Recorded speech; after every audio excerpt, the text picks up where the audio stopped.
Tapi so far atas terbuka, bawah biasanya nggak terbuka lagi gua. Misalnya atasnya udah backless nih, sana bawahnya panjang.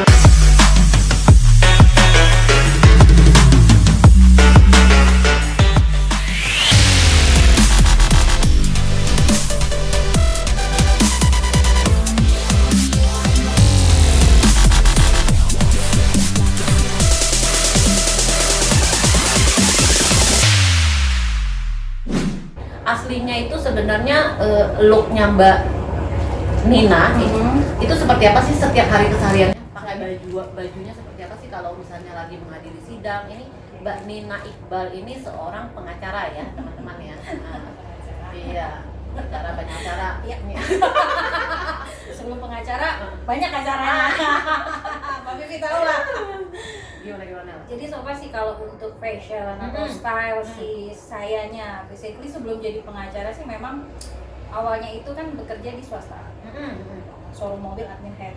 Jadi so far sih memang kalau penampilan dari dulu ya seperti inilah kontennya, nggak ada yang dirubah-rubah atau yang memang ada udah seksi dari sononya ya, gitu ya. bawaan seksinya yowes gitulah. Cuman sebenarnya kan memang mendukung ya, karena memang badannya itu seksi ya. Sebenarnya pakai baju apa aja seksi ya. Sekarang nggak seksi. Oh, sekarang Aduh, bentar lagi seksi. launching ini.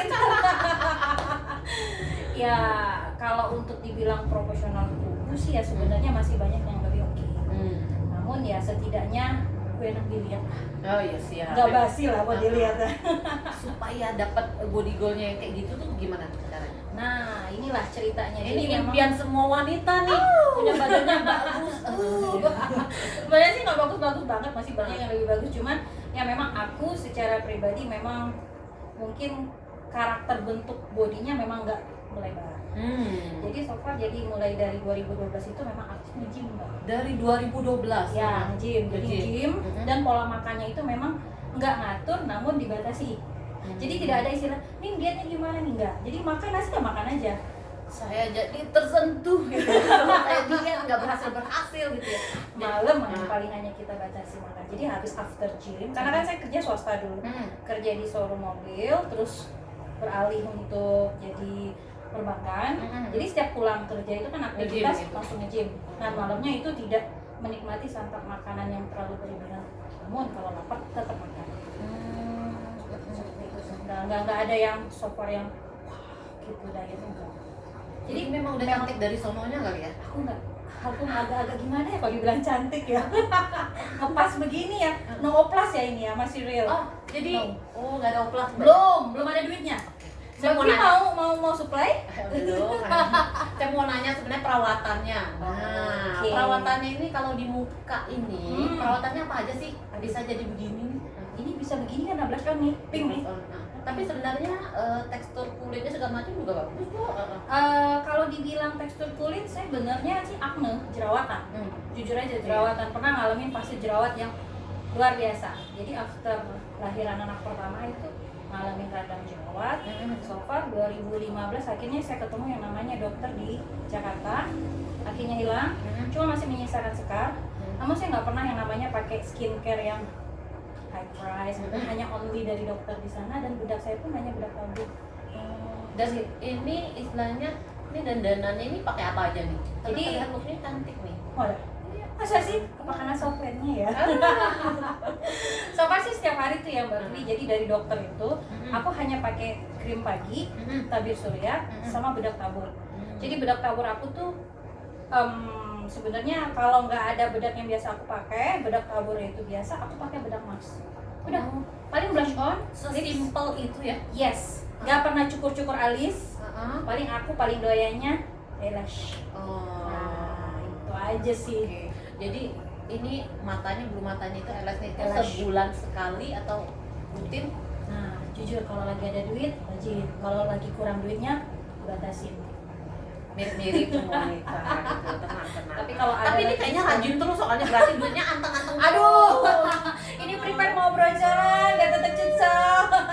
Ini nanti dokternya ini ngeliat ini lagi mau brojol, cantik banget Iya, tapi nggak bisa pakai software. Nggak boleh ya? Nggak boleh. Iya. Ini aja nggak pakai kutek. nggak boleh, kutek nggak boleh Nggak ini boleh. semacam. Terus kalau misalnya belum mata nggak boleh juga Kalau boleh. kita boleh. So far sih boleh. Iya. Sejauh ini sih aku lihat artis boleh dong. Boleh ya. Masa kita yang bukan artis nggak boleh? Oke, sih.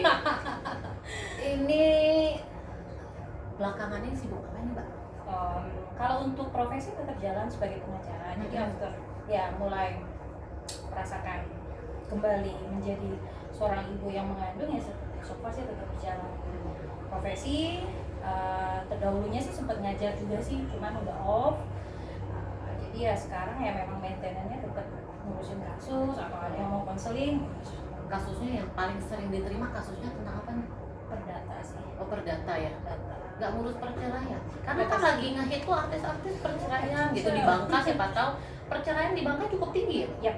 Kalau untuk datanya memang tinggi sekali untuk perdata. Jadi memang perdata perceraian itu memang basically sih banyak sih. Banyak ya? Dan memang saya nanganin kebanyakannya itu. Oh, Ya, perdata itu termasuk itu include. Oh. Jadi kapasitas perdata itu mencakup dari gugat cerai. Namun kalau pidana sih ada, cuman aku membatasi kayak maaf nih kalau narkoba memang aku harus no, because aku pikir membela sesuatu hal yang sudah jelas-jelas pelak ya. Enggak lah. Tantangan jadi seorang pengacara itu apa sih? Tantangannya banyak. Mau diurutin dari atas sampai bawah atau gimana? Tantangan yang paling susah. Paling susah menjaga kejujuran, menjaga marwah profesi seorang lawyer, seorang pengacara. Bayarannya itu biasanya semakin harta gono gininya makin gede, terus bayarannya makin gede, atau gimana kalau seorang pengacara? Kita balikin lagi ke konsep seorang pengacara. Pengacara itu selalu dipandang yang benar disalahin, yang salah dibenarin. Kalau saya itulah kenapa saya bilang tadi menjaga marwah seorang profesi pengacara itu konteks jasa. Kalau saya pribadi sih yang namanya kita kerja pasti ingin mendapatkan imbalan sebesar-besarnya. So far namun saya akan mengkaji melihat calon klien itu seperti apa sih, problemnya apa, masalahnya apa, dan seperti apa kemampuannya. Karena kalau kita memaksakan sesuatu yang memang bukanlah kapasitas orang itu kan percuma. Apalagi tidak ada keikhlasan dari orang. Enak nggak makannya? Jadi ini bisa nego ya sama Mbak Nina ya? Nego cantik ya, tapi jangan ilmu patah leher ya. Soalnya banyak tuh klien gue patah leher. Ada duit bilang gak ada duit, mampus deh gue kerja sosial mulu. Ya so far sih ya enggak ya. Artinya kita keterbukaan. Jadi mereka bisa menilai kinerja saya, pantas dan wajarnya mereka bisa memberikan appreciate jasa ke saya seperti apa. Mereka pun pasti super ngerti lah. Sekarang terakhir lagi nanganin kasus apa nih? Jadi untuk hal ini kebetulan memang aku ada rekanan bank yang memang sudah menjadi rekanan tetap saya. Jadi lagi ada satu case untuk unmanning dan eksekusi. Tapi kalau unmanning dan eksekusi ini kan ritualnya panjang, jadi masih review. Sembari itu untuk yang gugat perdata cerai tadi di Jakarta masih di hold karena kondisi pandemik ya. Oh iya. Nah, ditambah lagi saya begini. Oh iya. Ini lagi mau cuti nih. Ya, cuti nih 40 hari ke depan. Aslinya itu sebenarnya looknya Mbak Nina itu seperti apa sih setiap hari kesehariannya? Pakai bajunya seperti apa sih kalau? Gue bingung jawabnya. Ya, secara memang gimana ya? Kalau orang bilang itu masing-masing orang rasa nyamannya seperti apa ya. Cuman aku sadari sih memang rada-rada yang, tapi so far atas terbuka, bawah biasanya nggak terbuka lagi gua. Misalnya atasnya udah backless nih, misalnya bawahnya panjang. Nggak pernah gua combine udah ininya cutnya segini, ininya cut segini, nggak. Nyaman nggak sih istilahnya ketika mempertontonkan bodinya itu ke ini, ke publik ya kalau di Instagram gitu? So far sih kalau dibilang nyaman atau enggak sih ya, rasa-rasa yang aku rasain sih ya aku ngerasa ya itu aku. Nah itu aku dan bukan kopian orang. So far selama aku masih maintainnya oke, dan aku rasa itu tidak berlebihan dalam arti kata ya walaupun seksi namun ya maaf nggak ngeleweran kemana-mana gitu kan. So far ya tampilannya ya masih oke lah, masih enak dilihat lah. Di Bali justru biasa aja begitu ya. Kayaknya anak gue bilang waktu gue liburan ke Bali, banyak orang yang nggak pakai baju ya Mir. Tapi masih pakai baju loh. Ini Mbak Nina ada nggak sih istilahnya kalau misalnya ngelihat dari penampilan Mbak Nina itu, ada nggak sih cowok-cowok yang iseng nge-DM terus ngajak yang tanda kutip gitu? Something yang agak mengarah ke yang ya dulu sih ya so far sih ya pernah ya waktu awal usia aku masih mungkin 20-an ke atas, sekarang kan udah 30-an mungkin yang seksi lebih banyak lagi ya abg ya. Sekarang saya udah 30 30-an lebih. Ah, 30 plus. Berarti mama muda, mama cacat. Mama menjelang tua. Gimana? Iya, jadi umur 20-an lebih itu mungkin so far ya, karena memang mungkin tampilannya masih ya muda, mungkin ya masih banyak lah. Tapi so far sih semenjak 5 tahun terakhir saya sebagai profesi seorang lawyer, banyak yang mulai membatasi. Ya mungkin gitu seperti itu, mereka juga lebih apa ya, warning gitu ya. Ambil tisu nak. Saya mau nanya bapaknya. Bapak yang mana? Bapaknya di mana? Bapak yang ini apa bapak yang ngono? Bapak yang ini. Bapak yang ini nggak bisa bisa. Oh gitu. Bapak ini lagi di luar kota. Oh, oke. Bapak ini soalnya aku memang, karena aku pernah mengalami yang namanya perceraian. Nah itulah kenapa akhirnya aku juga nggak menyangka akhirnya aku bisa jadi seorang pengacara. Tersudut dalam problem sebuah perceraian itu luar biasa banget, dan mengalami duduk di pengadilan dan dapat titel ijazah dari pengadilan agama itu ya luar biasa. Berapa tahun jadi punya titel itu? Punya titel itu sometimes after ini kan baru berjalan, karena baru memulai kehidupan baru lagi dengan pasangan baru setelah dia berusia 12 tahun. 12 tahun, lumayan lama ya? Tapi punya pacar dong. Oh iya, harus ya. Nanti kalau enggak Masa gue sepi-sepi, nggak mungkin dong. Nah jadi memang ya after dari ini. Aku mau nanya dong, Nggak boleh. punya pacar yang paling tajir seperti apa? Aduh, itu ceritanya Paling paling tajir. di Pangkal Pinang, gue bingung jawabnya. Jadi ya waktu aku after, memang ya real ya ini no fake. Jadi ini hanya pengalaman dan kita sharing pengalaman menjadi seorang janda di usia muda. Jadi waktu itu aku usia anak aku 1,5 tahun berjalan, aku break, aku divorce dengan papinya Rara. Itu memang aku cooling down 3 bulan itu luar biasa, badan udah kayak tree, kurus kering, yang memang ngerasa menyandang satu janda itu jadi semua orang. Nggak kayak sekarang kan, sekarang janda mah santai ya, santuy banget ya janda ya sekarang ya. Bahkan songong. Bukan lagi, udah bisa langsung fashionable, Dan janda tiba-tiba banyak, pokoknya dari yang udah. belum janda ke janda drastis. Langsung heboh. Jadi zamannya aku itu merasa kayak sorry, papa aku siapa, mama aku siapa, dan papa cukup dikenal. Jadi merasa beban batin luar biasa. Setiap kali keluar rumah itu berasa orang melihatin aku dan seakan-akan meludahi, bahasa kasarnya gitu kan ya. Ya so far ya, makanya saya bilang 3 bulan itu kurang. Jadi ya di usia yang memang cukup. Berapa usianya Waktu itu saya menikah usia 20. Muda banget ya. Muda banget. Jadi after anak 1,5 tahun jalan 22 lah, 20 menjelang 23. Jadi ya memang muda, rasa malu luar biasa, nangis, nggak punya pekerjaan, sambil menyelesaikan S1 harus berjibaku dengan yang namanya proses perceraian, karena kebetulan papinya Rara itu adalah anggota kepolisian dan itu nggak mudah. Jadi ya after itu berjalan 1 tahun berarti gantung. Dan kemudian bagaimana dapet cowok tajir? Sebelum kita ini, jadi kan pastilah ada liku-liku jadi ya, jadi masa-masa melewati itu ada tahapan dari Mbak Vivi. Jadi so far aku flashback lagi. Jadi after 3 bulan itu aku mencoba melamar kerja dan akhirnya tanpa aku sadari aku diterima oleh seseorang yang memang sampai detik ini aku masih ingat banget kebaikannya. Dia admin head di Isuzu Pangkal Pinang. Dia terima aku dan aku sangat-sangat bersyukur hanya dengan bermodalkan ijazah SMA. Karena kuliahku masih berjalan waktu itu. Oke, after itu aku jadi pegawai dong. Lihat dong tadi di depan ada motor Scoopy aku. Oh, itu motor yang dahulu. Itu motor perjuangan sekali. 2 tahun kredit. Per bulan 650. Gajinya 1.250.000. Dibagilah itu. Untuk bayar itu selama 2 tahun. Makanya sampai detik ini nggak akan aku jual. Itu luar biasa perjuangan sama Rara itu, mondar-mandir pakai motor itu. Ya. 1,2, 600 untuk cicilan motor. Sisanya buat pegang. Karena kebetulan untungnya saya merinding ya aku, yang orang tua masih alhamdulillah. Jadi rumah aku tidak sewa. Artinya orang tua masih mampu untuk anak pun dititip di rumah kali. Di mama. Karena kebetulan kita juga punya yayasan sekolahan. Jadi yang memang sembari itu anak sekolah di situ. Pulang jam kerja. Alhamdulillah lah. Ya. Alhamdulillah masih. Ya itulah aku bilang ya. Allah tuh selalu ada jalan begitu. Jadi aku percaya aja. Berjalan itu bertemulah dengan sosok si Samuan tadi ya, aku bisa bilang Samuan, dan dia memang aku tidak mau mendeskripsikan yang namanya janda itu negatif semua, no. Atau janda itu suci, enggak. Namun pada saat itu memang real aku bertemu dengan sosok someone itu yang pure single.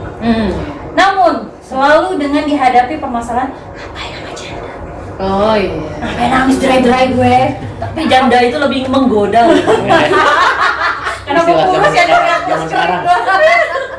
After 2 tahun aku selesai dengan papinya Rara, baru aku mengenal laki-laki. Jadi itu memang single dan dia punya pekerjaan juga. Ya, aku berjalan 6 bulan namun berakhirnya juga sama. Itu yang pertama. Oke. Banyak Lumayan. yang pertama, Yang yang pertama kedua. itu parah loh, tapi yang pertama itu Tajirnya. bukan. Saya pengen tahuin yang susahnya itu. Karena aku berdasarkan gini, aku berpikir aku ingin menikmati hidup yang normal lagi, menjalani hidup yang baik lagi. Namun ternyata apa daya ya, orang tuanya masuk. Oh. So far ya udah kan. Oke. After itu bertemulah sama someone yang lagi. Iya. Nah ini beda lagi. Kalau ininya tipenya orang saya Melayu, ini ketemunya Chinese. Oh. Nah, oke. Chinese ini luar biasa baiknya. By the way dia single. Oh, single. Balik lagi semuanya single. Single. Oke. Nggak ada yang konten yang bla bla bla bla. Iya. Walaupun yang namanya janda tetap yang banyak yang begininya ya. Namun saya maunya berhubungan yang seperti itu. Setelah itu ya begitulah, akhirnya ketemu beliau dan saya tidak menyangka beliau itu ternyata open sama saya dan anak. Nah, kebentur lagi masalahnya. Oh, masih di restu.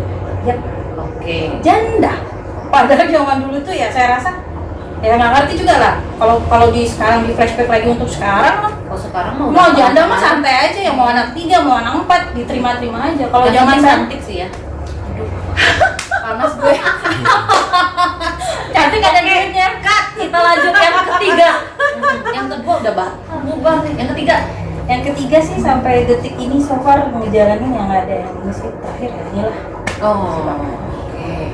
Dan si someone ini ya memang karena memang sudah berusia dan memang sudah pernah mengalami kegagalan, so far ya kita nikmatin aja, enjoy aja. Karena prinsip saya di usia yang saya udah menjelang 35, yang saya pikirkan sekarang ini adalah sesuatu hal yang ke depan, masa depan, kebaikan. So far situ oke, sini oke, tidak merugikan pihak manapun. Kita jalanin konsekuensinya. Saya punya profesi, situ punya pekerjaan. Selama masing-masing punya rasa tanggung jawab, monggo. Ini berarti suaminya di luar kota. Di luar kota. Ketemunya kapan? Sebelum pandemik biasanya kita sering ketemu. Oh, sering. Tapi after pandemik enggak. Oh. Kalau boleh buat kan, dia juga kebetulan memang proyeknya berpindah-pindah. Terakhir kan di Bali. So far ya wis lah. Makanya aku ngeliat Instagramnya sering ke Bali gitu ya. Alamat Instagramnya aja. Nama Instagram. Nama oke. Instagram. Kalau nama Instagram tuh Nina_Iqbal. Iqbalnya pakai Q, Iqbal itu nama papa. Oke. Itu isi Instagramnya apa sih? Keseharian saya. Keseharian. Ya. Sering ngeliat olahraga. Olahraganya di mana biasanya? Olahraga di bawah boleh. Oh, di bawah itu ya. Sepedaan boleh, ada sepeda kan di bawah, sepedaan. Kalau enggak ya yoga, karena sekarang lagi menuju masa HPL ya yoga. Kalau untuk sebelumnya pastinya seringnya sepeda sama Sepedaan. Komplit ya. kompletin lah. Oke. Ini saya ngeliat Mbak Nina Iqbal ini sosok yang fashionable. Fashionable Iya. di mananya? Ya semuanya sih ya, dari atas ke bawah deh. Kadang saya ngeliat kalau perawatan tadi kan baru muka, Oke. lanjutin dari muka terus rambut. Rambut, oke. Rambut ya. Rambut so far sih yang paling demen yang namanya hair extension. Oh. Ya, ini hair extension loh, Cin. Oh, Mau copot-copotin karena stylistnya di Jakarta Ono. Terpaksa gua nggak nyopotin. Biasanya per 3 bulan tuh Mbak Vi aku pasti yang namanya di Jakarta di servis lagi. Karena kebetulan memang hairstylist aku yang di sana, Kak Tina Sambung Rambut. Pasti semua tahu itu. Itu artis semua yang pakai, tapi kalau aku nggak pakai harga artis. Nah kalau misalnya baju-baju segala macam sukanya pakai apa tuh? Beli di mana tuh baju-baju? Kalau baju-baju sih ya karena memang tipe kalau aku orangnya memang yang bagi aku nyaman aja. Aku setiap kali memakai atau menggunakan sesuatu yang menurut aku nyaman dan pantas. Jadi tidak ada kapasitas dari rule price harga atau branding gitu. branding, kalaupun memang aku ngerasa bukan yang namanya jiwanya aku, soalnya aku nggak akan maksa. Jadi misalnya update nih model ini yang ada gelembung-gelembung lah gede-gede di sini, aku ngerasa bukan aku. Jadi aku nggak bakal beli. Dress atau baju yang termahal yang dipunya itu Branding yang standar ya Mas ya. Standar lah. Standar yang penting nyaman loh say, ya kan nggak perlu kita. Nah, kalau perempuan tuh kan punya tas ya. Biasanya tas, banyak koleksinya. Aduh, kalau koleksi punya tas, koleksi tas apa aja? kalau tas gini, karena prinsipnya aku memang penggunanya itu memang sesuai dengan kapasitas dan kebutuhan. Jadi ya kalau aku rasa memang butuh, aku beli. Untuk apa dulu nih momennya? Pasti kita kan punya momen-momen ya. Tapi kalau tidak perlu dan tidak harus, no, aku nggak ikutin sih. Karena kan aku pertimbangannya begini, masih banyak yang lain. Oke, tas sudah. Sepatu, kalau perempuan kan sepatu nggak? Suka banyak. Kayaknya pas tadi datang itu ada sepatunya, kalau dijejerin itu ada 3 rak. Sebenarnya tuh 3 rak dari ujung ke ujung, tapi nggak dijejerin.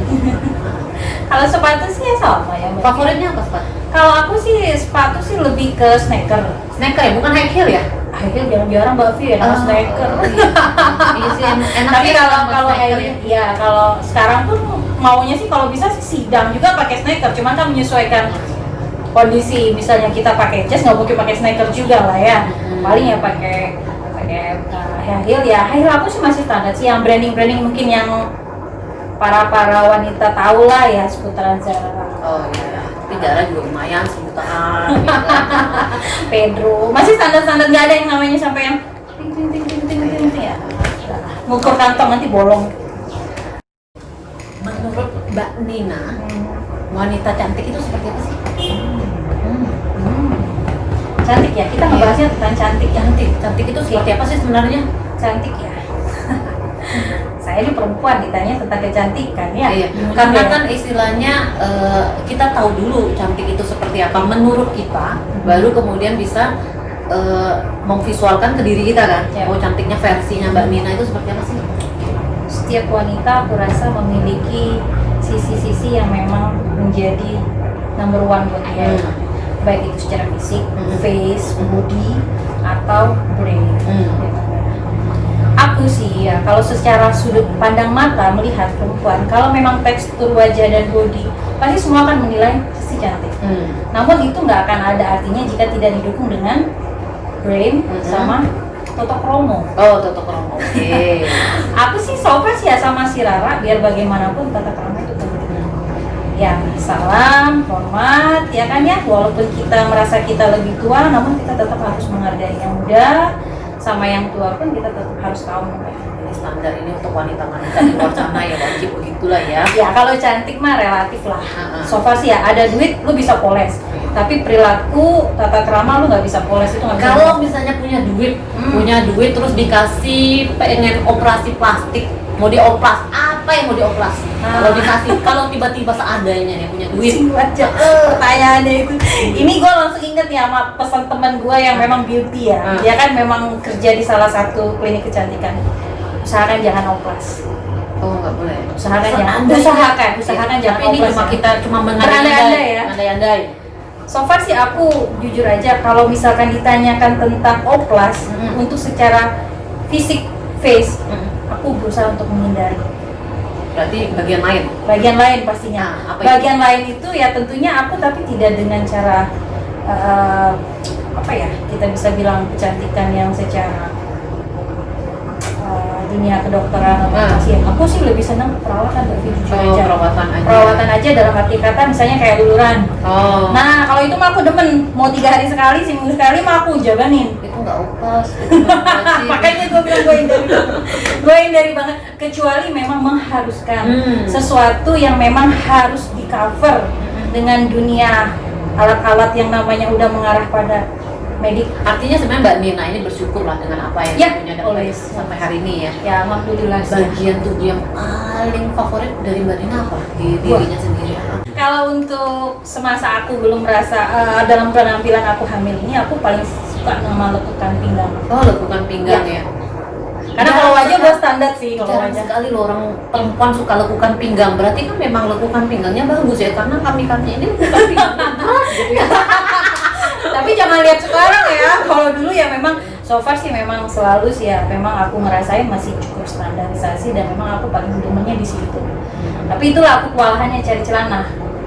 Nah, karena biasanya bokong aku tuh kan size-nya gede, tapi pinggang aku slim. Nah, biasanya jadi mau nggak mau setiap habis beli ini dijahit lagi atau gimana? Cari yang memang mengupayakan ngepas, kalau enggak ya disiasatin. Atau tidak pakai di area bawah perut, karena kalau udah naik sampai high waist di sini biasanya udah susah ya. Tapi nggak tahu lah kalau nanti nih ya, ini udah size-nya udah gede. Jadi habis melahirkan ini nanti mau treatment apa lagi nih? Jadi biar cepet seksi. Nah ini juga seksi lagi ya. Nah ini juga aku mau berbagi pengalaman buat para perempuan, wanita, calon ibu yang merasakan pasti menginginkan menjadi seorang ibu pastinya, dan akan mengalami fase yang dimana kita bilang overload body, masa kehamilan ya. Jangan takut, jangan pernah merasa jelek, jangan pernah merasa aduh begini begitu segala macam, jangan, karena semua itu bisa disiasati. Kalau aku sih memang jujur, dari awal aku hamil, mama selalu open sama aku, kalau ingin punya body yang kembali seperti dulu harus dirawat. Tapi dengan satu catatan ya, kalau bisa kelahiran normal. Tapi kalau sesar kan itu agak lama dan memang agak membatasi diri kita untuk aktivitas yang berat. Nah, so far sih kalau normal, upayakan memang kita tetap mentreatmentkan tradisional sih. Kalau mama dari dulu treatment tradisional, menggunakan jamu. Bahkan aku waktu zamannya si Rara itu namanya dibengkung ya. Bengkung atau bengkung gitu? Bengkungan. Jadi ya memang ini nanti bakal ditapel pakai jamu, dibengkung lagi, diikat selama 4 hari. Ini kulitnya putih ini karena memang putih dari sononya atau putih suntik putih gitu? Atau suntik putih. Belum pernah sampai detik ini jarum yang namanya injeksi whitening masuk. Dan teman aku yang makanya aku bilang, salah satu teman terbaik aku tuh bilang hindari kalau bisa. Karena apa? Ya sebenarnya sih semua perempuan pengen putih, pasti. Ini aku udah lama nggak sepedaan kali. Kalau sepedaan mah udah belang. Oh, udah hitam lagi. Hitam lagi. Hitam-hitamnya Mbak Nina itu kalau ketemu masih yang white gimana gitu ya? Ya mungkin tipe kulitnya, tapi nggak putih. Memang nggak ada injeksi. Ya udahlah, pokoknya cantik, suka-suka Allah diri kita sendiri lah. Menikmati apa yang kita punya dan merasakan apa yang kita punya itu, merasakan bahwasannya selagi masih bisa bernapas masih enak. Pencapaian terbesar hidup Mbak Nina kata, dan seperti apa sih masa-masa istilahnya ini pencapaian saya yang paling wah? Oke. Jadi ya karena saya sudah mengalami fase kegagalan, divorce, bekerja di perusahaan swasta, kerja di banker, dan tanpa diduga bisa yang namanya mendapatkan profesi advokat, dan bagi saya itu luar biasa. Karena pengangkatan sumpah waktu itu dihadiri sama mama dan papa, itu luar biasa buat aku. Karena nggak semua orang wanita tangguh yang luar biasa di sebelah saya ini. Mungkin segitu aja kali ya Mbak Nina. Terima kasih untuk sore ini kita bisa berkunjung, kita diterima di rumahnya, di rumah sekaligus kantor ya di lantai 2. Terima kasih, sampai ketemu lagi sahabat Sonora FM Bangga.